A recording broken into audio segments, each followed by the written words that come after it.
Rumah besar yang dulu penuh tawa, kini terasa hampa. Ayu duduk di teras setiap sore, menatap jalanan sepi, menunggu kabar dari suaminya yang bekerja jauh di luar negeri. Tapi, di tengah kesunyian itu, hadir seseorang yang tak disangka.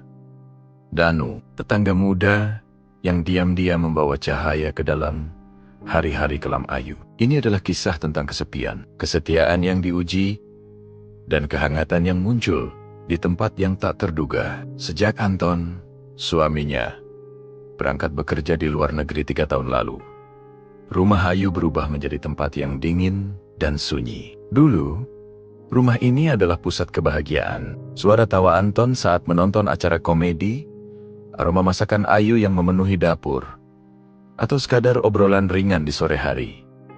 Semua itu kini hanya kenangan. Setiap pagi, Ayu bangun dan menyiapkan sarapan hanya untuk dirinya sendiri. Meja makan yang besar terasa terlalu luas untuk satu piring nasi dan secangkir teh.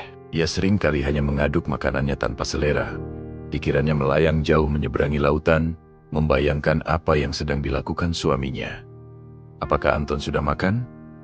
Apakah ia sehat? Pertanyaan-pertanyaan itu selalu menggantung tanpa jawaban pasti. Waktu berjalan begitu lambat. Dinding-dinding rumah seakan menjadi saksi bisu kesendiriannya. Ayu merasa suaranya sendiri ditelan oleh keheningan. Ia mulai merindukan hal-hal sederhana. Mendengar tawa, terlibat dalam percakapan, atau sekadar mendapat sapaan hangat saat pulang ke rumah. Malam hari adalah waktu yang paling berat. Ayu sering duduk di depan cermin, menatap foto pernikahannya yang terpajang di dinding kamar. Di sana, ia dan Anton tersenyum bahagia, penuh harapan. Ia mengelus bingkai foto itu.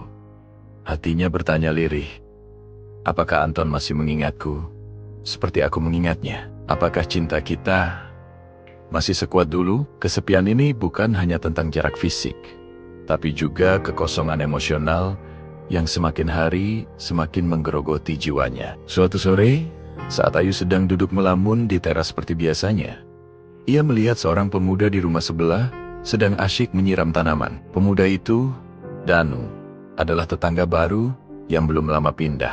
Ia menoleh dan tersenyum ramah ke arah Ayu. Sendiri terus? Bu Ayu, jangan lupa makan. Nanti sakit loh. Sapanya dengan suara yang ringan dan tulus. Kata-kata sederhana itu seperti embun pagi yang menyejukkan hati Ayu yang kering. Tanpa sadar, ia membalas senyuman itu. Senyuman kecil, tapi senyum yang sudah lama tak ia rasakan tulus dari hatinya. Biasanya, ia hanya tersenyum formal kepada orang lain. Tapi sapaan Danu terasa berbeda. Penuh perhatian yang tulus. Dari percakapan ringan tentang cuaca yang panas dan bunga mawar di halaman yang mulai layu, muncul sebuah kehangatan kecil yang menenangkan hati Ayu. Danu memberinya beberapa tips merawat tanaman dan bahkan menawarkan bantuan. Kalau ibu butuh bantuan, panggil saya saja. Saya sering di rumah, kok, ujarnya. Pertemuan singkat di teras itu menjadi awal dari sesuatu yang baru. Sebuah interaksi manusiawi yang sederhana. Namun, begitu berarti bagi Ayu, yang telah lama terkurung dalam dunianya yang sepi. Kehadiran Danu, seperti secercah cahaya yang menembus tirai kelam, yang menyelimuti hari-harinya. Hari-hari berikutnya, interaksi mereka menjadi lebih sering. Danu, dengan sifatnya yang ringan tangan dan peka, seringkali muncul di saat yang tepat. Suatu hari, lampu teras rumah Ayu mati. Ia sudah mencoba menggantinya sendiri, tapi tidak berhasil. Saat melihat Ayu kebingungan, Danu datang, menawarkan bantuan. Dengan cekatan, ia memanjat tangga kecil dan memperbaiki lampu itu dalam sekejap. Sudah beres, Bu. Sekarang terasnya terang lagi, katanya sambil tersenyum. Di lain waktu, Danu melihat taman kecil Ayu yang kurang terawat. Tanpa diminta, ia datang membawa gunting tanaman dan pupuk. Biar saya bantu rapikan sedikit ya, Bu. Sayang, kalau bangga-bangganya mati, ucapnya. Mereka mulai sering duduk bersama di teras sambil minum teh di sore hari. Ayu akan membuatkan teh hangat, dan Danu akan bercerita tentang pekerjaannya sebagai desainer grafis lepas, atau tentang kampung halamannya yang sejuk. Ayu lebih banyak mendengar.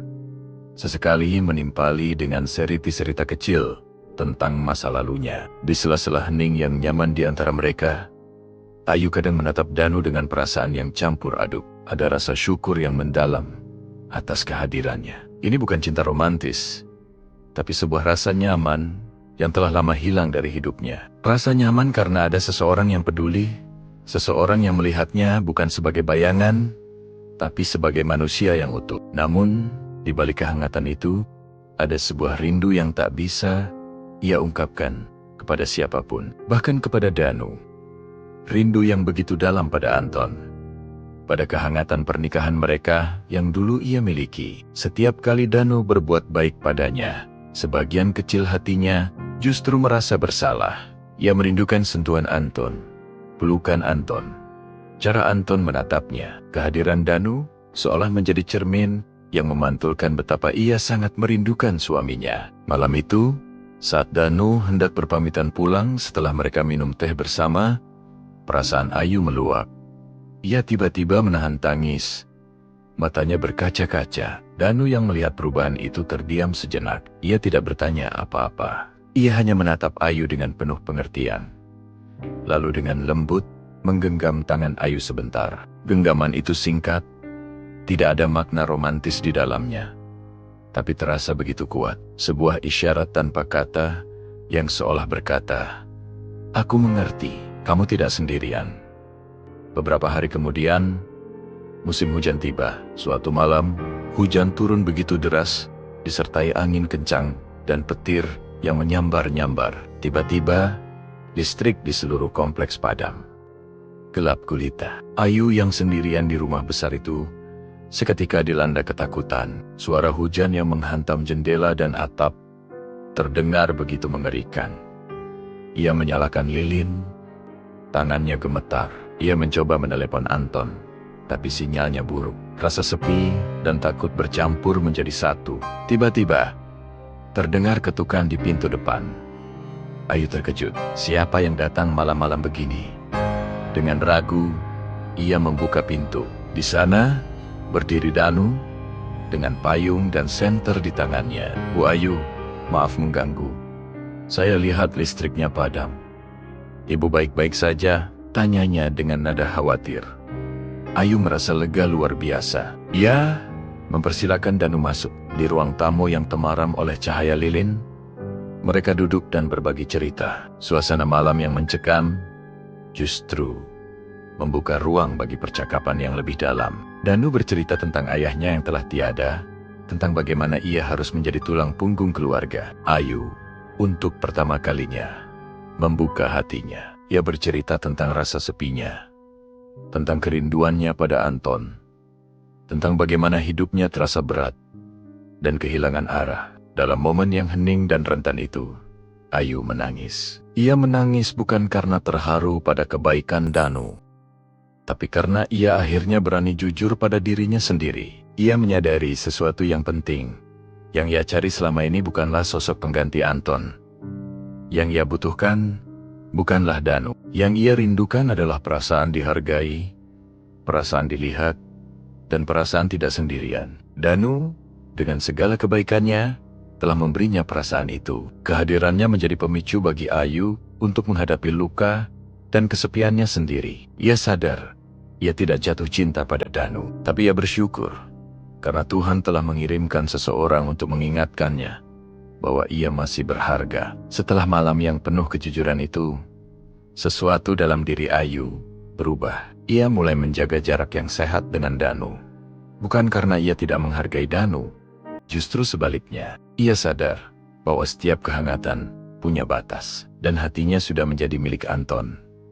Ia tidak ingin memberikan harapan palsu atau menyeret Danu ke dalam kerumitan rumah tangganya. Ia mulai mengisi hari-harinya dengan kegiatan yang lebih positif. Ia kembali menekuni hobinya, melukis. Ia juga mulai menulis surat untuk Anton. Bukan lagi surat keluhan, tapi surat yang bercerita tentang hari-hari Nia, tentang taman yang kini kembali berbunga, dan tentang kekuatan kecil yang ia temukan dari seorang tetangga yang baik hati. Anehnya, perubahan sikap Ayu justru membuat hubungannya dengan Anton membaik. Anton, yang merasakan perubahan positif dari surat-surat Ayu, mulai menelepon lebih sering. Percakapan mereka tidak lagi canggung, tapi kembali hangat dan penuh pengertian. Mereka berbicara tentang masa depan, tentang rencana Anton untuk pulang, hubungan jarak jauh mereka yang sempat rapuh perlahan mulai tersambung kembali. Sementara itu, Danu tetap menjadi tetangga yang baik. Ia sesekali masih menyapa dari jauh saat mereka berpapasan, atau sekadar melempar senyum dari teras rumahnya. Tidak lebih, tidak kurang. Tidak ada lagi sesi minum teh berdua, tidak ada lagi obrolan panjang. Hanya ada dua jiwa yang saling memahami dalam diam, saling menghargai batas masing-masing. Kesepian memang bisa membuat seseorang kehilangan arah. Ia bisa menjadi badai yang menggambang-ambingkan perahu kehidupan kita. Namun, di sisi lain, kesepian juga bisa menjadi sebuah ruang hening untuk kita merenung, untuk menemukan kembali apa yang benar-benar penting. Bagi Ayu, kesendiriannya adalah sebuah ujian. Ujian yang membawanya bertemu dengan Danu, seorang malaikat tanpa sayap yang diutus untuknya. Melalui Danu, Ayu belajar bahwa kehangatan sejati tidak selalu datang dari pelukan atau kata-kata cinta. Kehangatan sejati bisa datang dari keberanian untuk tetap setia pada hati yang telah ia pilih, dan dari kekuatan untuk menemukan kebahagiaan dari dalam diri sendiri. Kisah ini mengajarkan kita sebuah pesan moral yang indah. Kadang Tuhan mengirim seseorang ke dalam hidup kita bukan untuk kita miliki, tapi untuk mengingatkan kita akan cinta yang hampir kita lupakan. Terima kasih sudah menyimak cerita ini sampai selesai. Semoga ada pelajaran yang bisa kita petik bersama. Jangan lupa untuk subscribe channel ini, like, dan bagikan video ini jika kalian suka. Sampai jumpa di cerita berikutnya.